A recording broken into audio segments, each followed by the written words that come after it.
ಕಾರ್ಗಿಲ್ ವಿಜಯೋತ್ಸವದ ಅರ್ಥಪೂರ್ಣ ಆಚರಣೆ ಹಾಗೂ ಸ್ವಯಂ ಪ್ರೇರಿತ ರಕ್ತದಾನ ಶಿಬಿರ.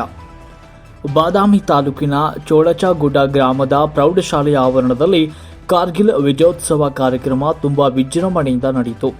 ಹಾಲಕೆರೆಯ ಪೂಜ್ಯರಾದ ಮುಪ್ಪಿನ ಬಸವಲಿಂಗ ಸ್ವಾಮೀಜಿಗಳು ಕಾರ್ಯಕ್ರಮದ ಸಾನ್ನಿಧ್ಯ ವಹಿಸಿದರು. ಈ ಕಾರ್ಯಕ್ರಮದಲ್ಲಿ ನಿವೃತ್ತ ಸೈನಿಕರು ಸಹ ಭಾಗವಹಿಸಿದರು. ಕಾರ್ಗಿಲ್ ಯುದ್ಧದಲ್ಲಿ ಅನೇಕ ಸೈನಿಕರು ತಮ್ಮ ಪ್ರಾಣವನ್ನು ದೇಶಕ್ಕಾಗಿ ತ್ಯಾಗ ಮಾಡಿದ್ದಾರೆ. ಅಂಥವರಲ್ಲಿ ಚೋಳಚಗುಡ್ಡದ ಶಿವಬಸಯ್ಯ ಕುಲಕರ್ಣಿಗವರು ಕೂಡ ಒಬ್ಬರಾಗಿದ್ದಾರೆ. ಅವರ ಸಮಾಧಿಗೆ ಪೂಜೆ ಸಲ್ಲಿಸಿ ರಾಷ್ಟ್ರ ಧ್ವಜಾರೋಹಣ ಮಾಡಲಾಯಿತು. ಈ ಕಾರ್ಯಕ್ರಮದಲ್ಲಿ ಎನ್ಸಿಸಿ ವಿದ್ಯಾರ್ಥಿಗಳು ಸಂದರ್ಭದಲ್ಲಿ ಪಾಲ್ಗೊಂಡಿದ್ದರು.